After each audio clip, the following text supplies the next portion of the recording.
No, rien. No, je ne regrette rien. Oh, bucket that up. See, I regret doing that now. And you know what?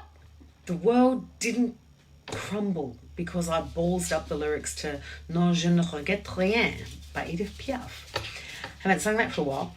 So tonight I want to talk about regret because we all have regrets. And the reality is when you get to a point in life where you feel good about who you are and where you are and what you're doing, there is no point to regrets. If you're still living in a place where life would have been better if I'd done this, or wouldn't have been better if I'd done this, or oh my God, it would be so different if I'd done that, or oh my God, I can't believe I got so drunk and did that, what did I say, or oh my God, I hit send on that email. The reality is we can't go back. We just can't. And we're not plugged into the matrix, and we can't pick up a remote control and go back and fix that stuff. What's done is done. But what we can do is not carry those regrets with us forever. They're harnessed on our backs, and they can be debilitating, because if we have too many regrets, we start fearing what we're doing next. Or, oh my God, if I do this, am I going to make a mistake? Is it going to end up like last time? Oh, I really regret falling in love, so I can't fall in love again, because if it goes wrong, then, I should never have fallen in love. It's all my fault. You can hear what I'm saying. We can go, if we attach the action that we regret, because generally it's an action. We don't tend to regret a thought, because if we just have the thought and don't do anything with it, then nobody knows we had the thought, so we can't really have anything to regret. But if there's an action that's gone with that regret, we can stop ourselves taking action in case that regret happens again. And that's no way to live. So I wanted to give you 5 tips on how to deal with regret. And a little bit of a story. I used to regret lots of things. Oh my God, so many things. If I'd said yes to this gig, if I'd travelled here, if I hadn't fallen in love with that person, if I hadn't done that at that point, if I hadn't accepted that job, if I hadn't had that credit card, if I hadn't.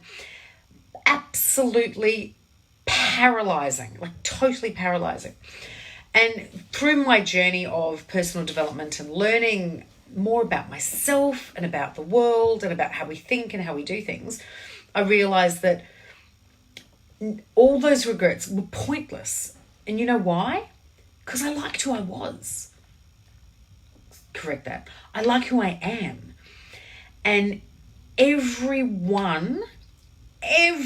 single one of those good decisions, bad decisions, fabulous actions, what the actions, the crazy times, the good times, the lazy times, the bad times, I've had some bad times, but I'm here, have all led me to this particular moment, doing this particular live, in this particular house, living this particular life.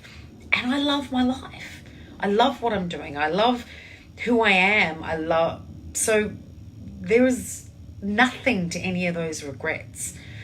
But it's taken me a long time to get to that point. Like, don't get me wrong. There was a lot of time I was like, A bit like tonight, I got garlic in my eye, which is why I look a bit dodgy. Don't rub your eye after chopping garlic. So 5 tips for dealing with regret on the spot, so you're not like me and it takes years and a lot of money in personal development and therapy and all those kind of things to get over all that shit. So number 1, acknowledge what you're feeling. Like, don't push it under the rug. If you're feeling bad about something, acknowledge it. Because the first step to changing anything is understanding and acceptance of what it is you're feeling. So that's step number 1. Step number 2 is, where can you accept responsibility, control, that kind of thing for what actually happened? So I'll go with the drunk example. Say you get hammered out with some friends, absolutely trolleyed, and you go home with someone you shouldn't have go home with, and you said some things you shouldn't have said, and you wake up going, oh my God, what did I do? Or you wake up somewhere and you're not quite sure how you got there. Any of that, like, remember back in your 20s? And no comment from the cheap seats, anyone who's watching. Where can you, because chances are at some point you're going to go, oh, it was all so-and-so's fault because they kept getting me drinks. Well, you know what? Pull up your big girl panties. You said yes to the drinks. Unless it's a case of your drink being spiked, which, God, I hope that never happens to anybody, you have to accept responsibility for that. You have to accept control, that you had control over that situation. So that can be a tough one, because if we're in a moment where we think that it's all gone pear-shaped, if we can lay blame somewhere else, oh, that makes us feel good for a minute. It really does. But in the long run, it doesn't make us feel good. It's no good for them. It's no good for us. It's just pointless. So step number 2 is really accepting responsibility for what you had control over and where you went with that, okay? Step number 3 is, what can you learn from it? You know, what can you learn from it? I regret eating all that chocolate. What can I learn from that? Don't buy the bloody chocolate. If it's in the fridge, it gets eaten. So don't buy the chocolate. Is there a behaviour or a thought loop that you can change so it doesn't happen again? Losing your temper is a great example. And losing your temper in traffic or in your job, something like that. There's a thought pattern where you're getting frustrated, not dealing with things in a certain way, which then leads to the outburst, which then leads to the regret. So it all comes back to that original thought pattern that you're not dealing with that particular situation. So what is that, and what can you do about it? Like, really look at what is going on there. Or in my circumstance, don't buy the chocolate and put it in the fridge. The 4th thing is, I want you to be really clear about forgiving yourself for the situation that you regret. So unless you've committed murder, chances are whatever's happened is forgivable.